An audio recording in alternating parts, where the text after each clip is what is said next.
عليكم ورحمة الله وبركاته.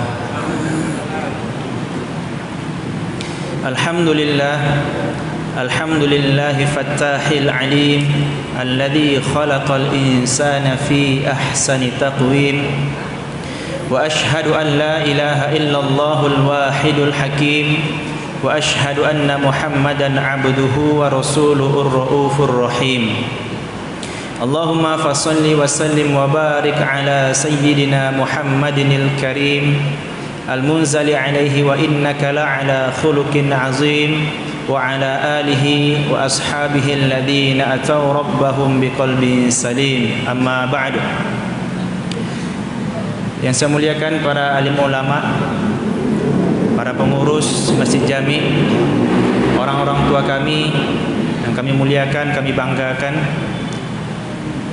dan secara umum bapak-bapak, ibu-ibu, hadirin jemaah solat Isya dan insyaallah jemaah solat tarawih yang sama-sama mengharap ridha Allah Subhanahu wa taala. Pertama sekali marilah kita bersyukur kepada Allah Subhanahu wa taala. Dialah Allah Subhanahu wa taala zat yang telah memberi kita begitu banyak nikmat, memberikan kita taufik dan hidayah sehingga kita mampu melaksanakan perintah-perintah Allah.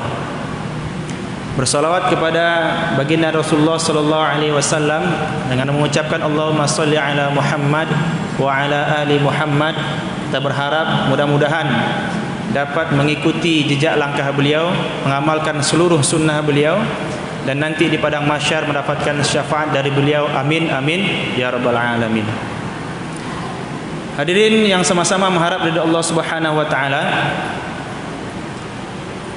di bulan Ramadan, bulan yang penuh berkah, bulan yang mana dilipat gandakan amalan-amalan kita, maka hendaklah kita meningkatkan amal, kita memperbanyak amal.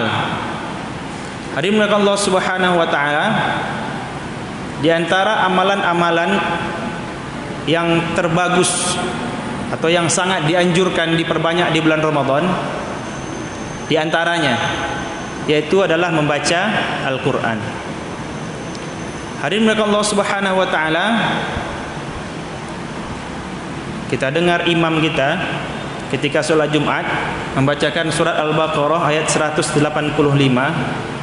A'udzu billahi minasyaitonir rajim. Syahrul Ramadan alladzi unzila fihi al-Qur'an hudal linnas wa bayyinatin minal huda wal furqan. Hari mulia, di sini Allah Taala menjelaskan ketika Allah Taala berbicara atau membayankan, memberikan ta'lim kepada kita tentang bulan Ramadan, maka diksi kalimat pertama yang Allah lantunkan adalah Al-Quran. Kalau kita mungkin hari ini, oh Ramadan puasa, oh Ramadan baju baru, oh Ramadan lebaran gitu, oh Ramadan nanti jual beli jadi banyak kan. Tapi Allah Ta'ala mengkaitkan bulan Ramadan unzila fihil Quran. Jadi yang pertama sekali diksi yang Allah urutkan dari mulia adalah Al-Quran. Hudal linnas sebagai petunjuk, wabayyinah menjelaskan kepada kita, minal huda wal furqan yaitu petunjuk hidayah daripada Allah Subhanahu wa taala. Dan sebagai pembeda, penjelas tadi mulia, mana yang hak, mana yang batil, yaitu Al-Quran. Seterusnya baru Allah Ta'ala cerita tentang saum. Faman syahida minkumus syahra falyasum.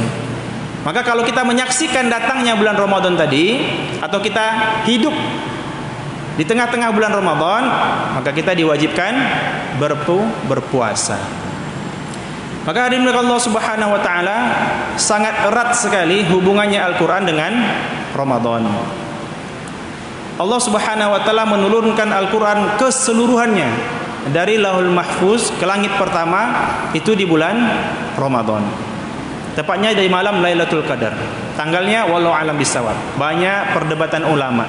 Ada yang mengatakan 25, 27, 13, 11. Bahkan dikatakan seluruh malam bulan Ramadan adalah tempat turunnya Al-Quran. Di mana yang tepatnya wallahu alam. Hadirin mulia, begitu juga Nabi Ibrahim alaihissalam mendapatkan wahyu daripada Allah Ta'ala, tidak berupa kitab, berupa lembaran-lembaran, suhuf-suhufnya Nabi Ibrahim. Itu tanggal 1 atau tanggal 3 Ramadan.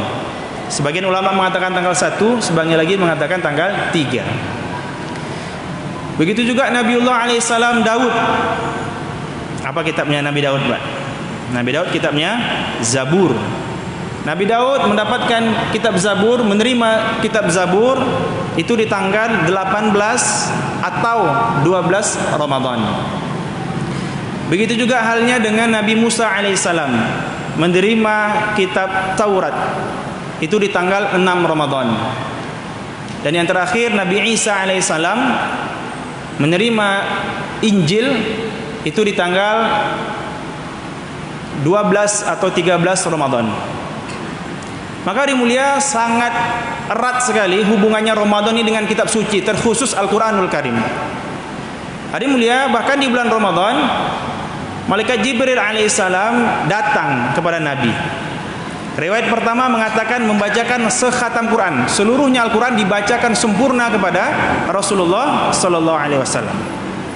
Riwayat kedua itu Nabi yang membacakan, Malaikat Jibril yang mendengar.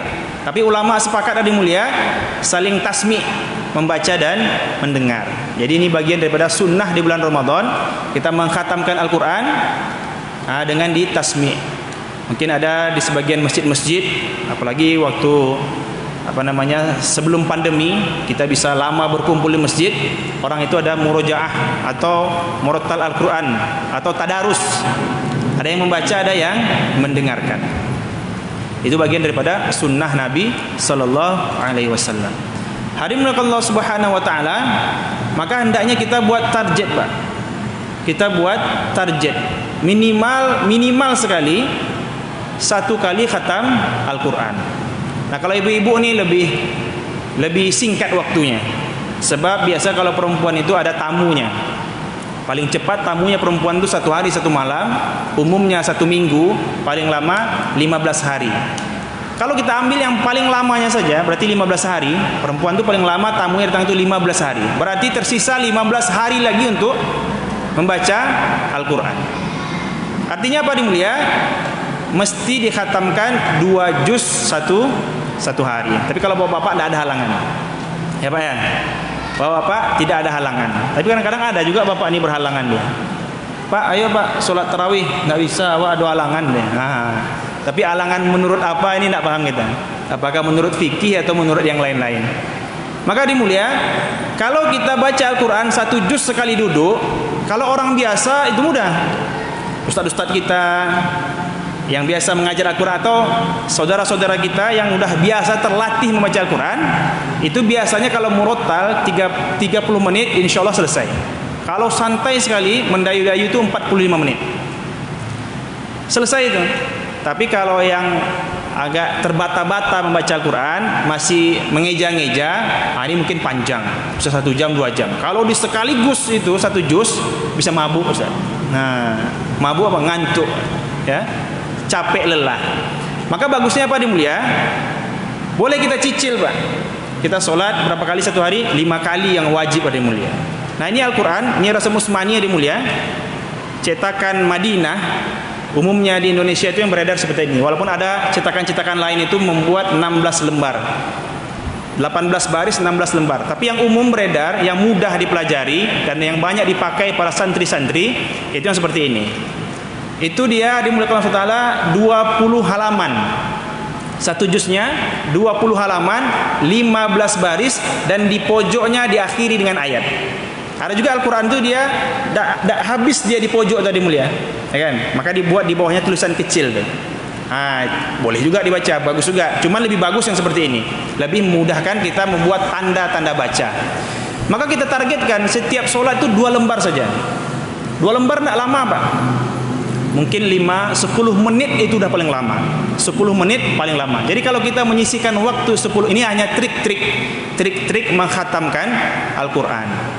Tapi kalau kita luangkan waktu khusus, apalagi kita orang-orang sibuk, tambah lagi ke ujung Ramadan, pasar semakin ramai, ini meluangkan waktu 2 jam khusus itu mungkin agak berat. Maka kita targetkan setiap sholat, sesudah atau sebelum terserah, tapi komitmen Mungkin sebelum subuh atau setelah subuh, setelah dengar ceramah. Kan gitu. Sebelum zuhur atau setelah zuhur, minimal berapa? 2 lembar wajib. Maksudnya apa? Kita mewajibkan diri kita. Insya Allah Pak ya. Kalau ibu berarti 2 kali lipatnya. Jalan amannya untuk ibu-ibu 2 kali lipatnya. Berarti 4 halaman.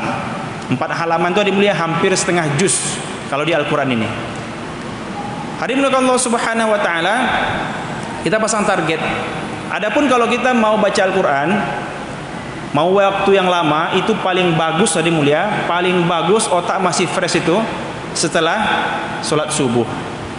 Atau yang lebih bagus lagi, kata Syekh Maulana Ilyas rahmatullah alaih, amalan yang paling menyehatkan ruhani, maksudnya apa? Paling menyehatkan ruhani ini, membersihkan hati adalah membaca Al-Quran setelah sholat tahajud dengan melihat.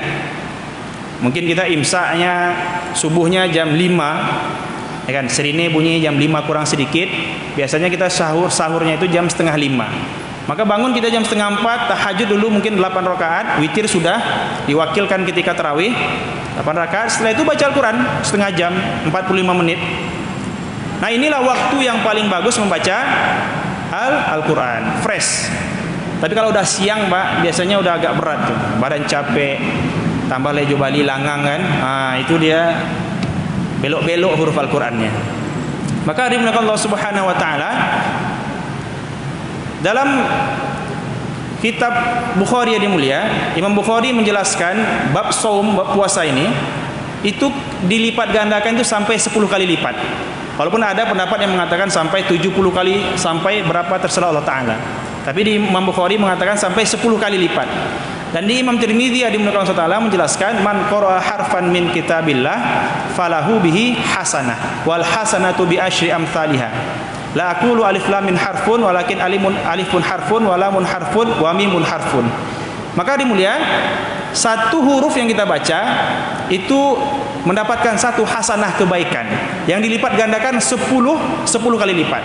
Kata Imam Tirmizi dimulia, diriwayatkan oleh Imam Tirmizi hadis baginda Nabi, alif lam mim bukan satu huruf, alif satu huruf, lam satu huruf, mim satu huruf. Tambah lagi di bulan Ramadan orang yang berpuasa dikali lagi 10 kali lipat. Maka satu alif menjadi 100 kebaikan, 100 pahalanya. Ngaji kita Pak, alif lam mim shadaqallahul azim, sudah dapat 300 pahala. Tapi keterlaluan lah Pak ya. A'udzubillah, bismillah, alif lam mim shadaqallah. Ini keterlaluan. Minimal tadi berapa? 2 lembar. Kita targetkan. Jangan sampai ada mulia Ramadan berlalu tetapi Al-Quran tidak kita khatamkan. Karena Al-Quran ini petunjuk. Bayangkan rukun iman. Ada berapa rukun iman Pak? Ada 6. Iman kepada Allah, kepada Rasul, kepada malaikat, kepada kitab, kepada hari kiamat, kepada takdir baik dan buruk. Semuanya ghaib kecuali Al-Quran. Allah ghaib, kita tidak lihat bagaimana wujudnya Allah Ta'ala, bagaimana nurnya Allah Ta'ala, bagaimana zat Allah tak lihat kita. Rasul pun ghaib, walaupun ada diceritakan di kitab hadis rambutnya seperti ini, dadanya seperti ini, tapi tetap ghaib, tak pernah kita lihat fotonya, tak pernah kita lihat gambarnya. Apalagi malaikat yang sudah jelas-jelas makhluk yang gaib. Kiamat pun kita wallahu alam tak jumpa mungkin dengan kiamat. Takdir pun gaib, semuanya gaib kecuali satu saja rukun iman yang masih bisa kita lihat, apa itu yang mulia? Al-Quran. Maksudnya apa? Sengaja Allah tinggalkan satu Al-Qurannya dimulia supaya dengan kita membaca Al-Quran maka kenal kita siapa itu Allah. Yang ghaib tadi kenal kita, tahu kita siapa itu Allah. Rabbus samawati, banyak dijelaskan. Allah pencipta langit dan bumi, Allah yang maha berkuasa dan segala macamnya dimulia. Diceritakan kisah-kisah Nabi dan Rasul. Lebih daripada sepertiga Al-Quran itu kisah-kisah Nabi dan Rasul. Diceritakan siapa itu malaikat, diceritakan tentang hari kiamat, diceritakan tentang takdir-takdir sehingga jelas. Wal furqan, pembeda dimulia, mendapatkan petunjuk dan mendapatkan perbedaan kita, mana yang hak, mana yang batil, mendapatkan hidayah. Hadirin Allah Subhanahu wa taala, apalagi kalau bisa sempat kita dimulia, ada waktunya lebih luang, dibaca dengan terjemahannya. Jadi bukan berarti saya tidak paham terjemahnya tidak dapat fadilah, tetap dapat. Walaupun tidak paham, fadilah tadi tetap dapat. Tetapi kalau kita bisa paham Al-Quran tadi dengan membaca terjemahan atau tafsirnya, maka itu akan mendatangkan perasaan yang mulia, dapat feel-nya kita. Satu orang mu'alaf, dia bercerita, katanya saya memeluk Islam atau mendapatkan hidayah setelah mengkhatamkan 2 kali terjemahan Al-Quran. Memang dia tidak pandai baca Quran kan, waktu itu dia non muslim, adik mulia, tapi dia kepo, penasaran apa sih kitab Al-Quran itu, maka dia beli terjemahan, dia baca terjemahan. Hadirin Allah Subhanahu wa taala, sehingga membaca terjemahan Al-Quran saja orang yang tidak dapat hidayah sebelumnya, itu orang kafir, maka dia mendapatkan hidayah. Apalagi kita orang Islam yang sudah jelas Allah Ta'ala berikan kita hidayah. Mungkin kita, kalau kita lihat, mungkin ada ustadz-ustadz kita di mulia yang imam itu kadang sambil menangis. Kenapa? Karena dia tahu itu ayat tentang ayat azab, mungkin ayat bagi orang-orang yang disiksa dan sebagainya. Timbul rasa khauf, ketakutan seperti itu. Maka dari Allah Subhanahu wa taala kita buat target kita ini biar cinta kepada Al-Quran. Kalau kita biasa baca Al-Quran, jadi hak Al-Quran yang mulia, ulama berpendapat yang paling lemah hak Al-Quran ini dikhantamkan 2 kali setahun. 2 kali setahun. Oke lah, 1 kali Ramadan ini kita targetkan 1 kali khatam. Nanti 11 bulan yang lainnya mulia, itu kita cicil lah sampai sekhatam Al-Quran. 2 kali dalam setahun. Tapi banyak pendapat. Ada yang mengatakan orang tidak akan memahami Al-Quran yang dia mengkhatamkan lebih dari 3 hari. Ada yang mengatakan 10 hari, ada yang mengatakan 40 hari. Tetapi yang paling ringan hadirin mulia itu 2 kali dalam 1 tahun. Maka kita targetkan, ini mumpung masih awal-awal Ramadan, maka hadirin mulia masih bisa kita qadha, kita ganti. Mungkin 2-3 hari ke belakang kita tidak baca Al-Quran, maka kita ganti. InsyaAllah Pak ya. Jadi kan kita ini orang-orang yang cinta kepada Al-Quran, dan anak-anak kita pun seperti itu. Bagi orang yang terbata-bata, ada fadilah khusus Allah Ta'ala berikan. Rasulullah SAW bersabda, Al-mahiru bil Quran ma'as safaratil kiramil bararah walladhi yaqra'ul Quran wa yatata' ini terbata-bata dia, fahuwa alaihi syakul lahu ajran. Orang yang mahir, memang lancar baca Al-Quran yang mulia, atau dia hafiz Al-Quran, paham betul dengan Al-Quran yang mulia, mengerti makna-makna Al-Quran, dia akan selalu akan bersama dengan malaikat yang mulia. Dan kepada orang yang terbata-bata, maka dihibur oleh Allah Ta'ala melalui lisan baginda Nabi, yaitu dia akan mendapatkan 2 pahala. Ajran, 2 pahala. Yang pertama pahala niat dia mau baca Al-Quran, yang kedua usaha dia mau belajar. Tidak apa-apa walaupun kita terbata-bata di mulia, tapi terus belajar, maka insya Allah akan mendapatkan 2 pahala daripada Allah Ta'ala. Tapi memang niatnya belajar, jangan kita istiqomah dengan keterbata-bataan kan gitu. Istiqomah tidak bagus tuh istiqomahnya ya. Istiqomah itu meningkat dari mulia. Alhamdulillah imam kita di mulia hafiz Quran, dua-duanya hafiz Quran di mulia. Kita bisa belajar. Targetkan nih Ramadan ini kita harus pandai baca Quran. Targetnya Ramadan sekarang ini saya mau beda dengan Ramadan yang lalu. Ada target. Targetnya Ramadan ini saya mau pandai baca Al-Quran. Tahu kita mana itu izhar, mana ikhfa, mana idgham mimi dan sebagainya. Ini waktunya kapan? Di bulan Ramadan nih. Karena bulan Ramadan ini sangat kuat hubungannya dengan Al-Quran. Allah Ta'ala akan memberikan keberkahan-berkahan Al-Quran di bulan Ramadan. Alhamdulillah di mulia, ini cerita sedikit. Alhamdulillah sekarang kami di Jalan Karet itu sedang membangun pondok pesantren tahfizul Quran. Ini cerita saja Pak, tidak bagian dari ceramah.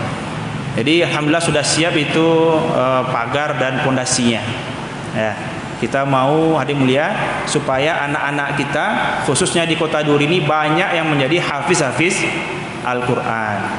Kata Syekh Yusuf rahmatullahi alaih, perkara-perkara kebaikan yang ingin kamu dapatkan maka dakwahkan atau ceritakan.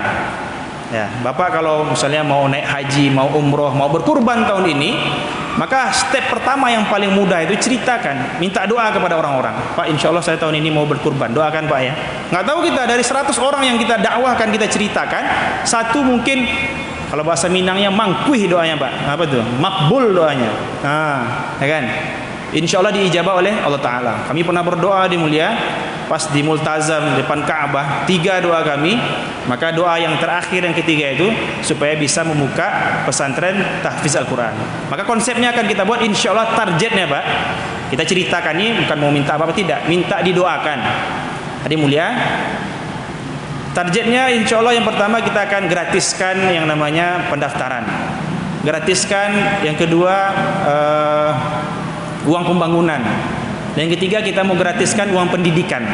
Nah, yang terakhir mau kita kaji uang makannya, apakah mau kita gratiskan semua atau hanya kepada orang-orang yang tidak mampu saja. Seandainya pun berbayar mungkin 200-300 ribu. Kita mau mencetak supaya di kota kita ini dimulia banyak orang-orang yang cinta kepada Al-Quran, banyak orang-orang yang hafal Al-Quran. Nah, ini yang pertama. Yang terakhir dimulia, bukan yang terakhir amalan yang terbaik bulan Ramadan, tidak. Yang terakhir tema kita ini, karena waktunya sudah habis dimulia. Yang terakhir temanya ini. Yang terakhir ada amalan juga yang bagus kita kerjakan di bulan Ramadan, yaitu berbagi makanan buka puasa. Hadirin Allah Subhanahu wa taala, Imam Suyuti menjelaskan dalam kitab Ruhul Bayan, Rasulullah sallallahu alaihi wasallam bersabda, barang siapa yang memberikan buka puasa, makanan untuk orang berbuka puasa dari hasil usahanya yang halal Pak ya, maka dimulia setiap malam malaikat akan mendoakan rahmat untuk dia, didoakan kebaikan untuk dia setiap malam sepanjang bulan Ramadan. Dan hadirin mulia, lebih hebatnya lagi dijelaskan di malam Lailatul Qadar, malaikat Jibril akan berjabat tangan dengan dia. Nah, ini berjabat tangan ini Pak, tidak paham kita bagaimana caranya malaikat berjabat tangan itu. Apakah memang berjabat tangan sebagaimana kita manusia? Karena ada beberapa hadis yang menjelaskan malaikat berjabat tangan dengan orang-orang muslim. Hadirin Allah Subhanahu berjabat tangan, tandanya kalau kita mendapat jabat tangan daripada malaikat Jibril di malam Lailatul Qadar, yang pertama hatinya menjadi lembut. Orang kalau hati lembutnya dimulia, dia akan mudah menerima nasihat. Nah, itu hatinya lembut, mudah menerima kebenaran. Yang kedua, air matanya mudah mengalir. Nah, itu yang kedua, air matanya mudah mengalir. Maka di Allah Taala, kita lihat di masjid, alhamdulillah banyak kawan-kawan yang berbagi takjil. Ini bagian daripada sunnah baginda Rasulullah sallallahu alaihi wasallam. Para sahabat dulu protes, ya Rasulullah, macam mana kami mau bagi-bagi makanan sementara dulu orang-orang dulu miskin, banyak daripada orang-orang terdahulu itu miskin, kami makan pun susah.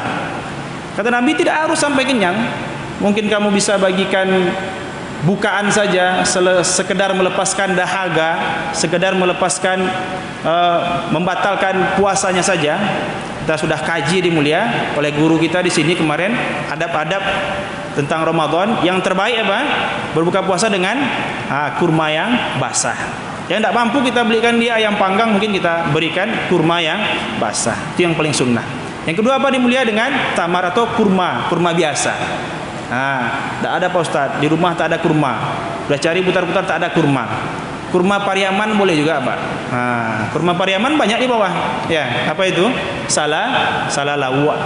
Sunnah juga, sunnah dimakan ketika buka puasa, tetapi tidak bagian daripada makanan yang sunnah. Ya kalau dimakan kan sunnah dia tuh. Berbuka puasa itu sunnah. Ya.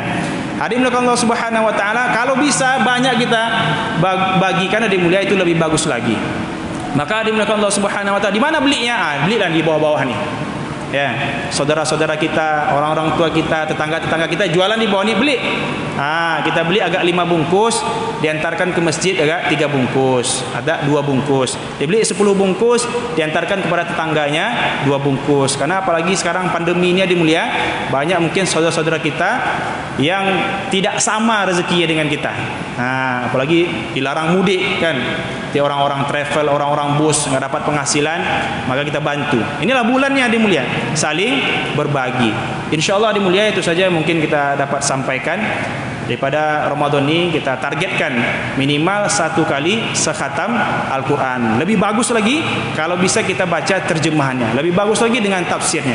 Dan yang paling baik lagi dimulia, kita bisa tahsin, belajar dengan guru-guru kita yang ada di Masjid Jami. Khairukum man ta'allamal Quran wa 'allamah. Profesi yang paling baik menurut baginda Nabi sebaik-baik kalian adalah orang yang belajar Al-Quran dan mengajarkannya. Jadi banggalah kita di mulia.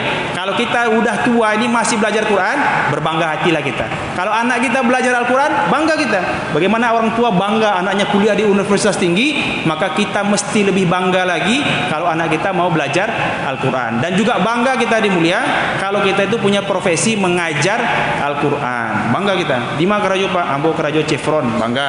Ambo kerajo dokter di rumah sakit ini, bangga. Ambo kerajo Pak, saya mengajar di MDA, mengajarkan anak-anak alif bata menurut baginda Nabi, yang pasti menurut Nabi itu yang paling betul, inilah profesi yang terbaik. Nah, insyaallah Pak ya, bangga. Hadirin Allah Subhanahu wa taala, ada yang benar datang daripada Allah taala, yang salah kita masih sama-sama belajar. Kepada Allah kami mohon ampun, kepada Bapak Ibu semua kami mohon dimaafkan. Subhanallah bihamdihi, subhanakallahumma bihamdika, asyhadu an la ilaha illa anta, astaghfiruka wa atubu ilaik. Assalamualaikum warahmatullahi wabarakatuh.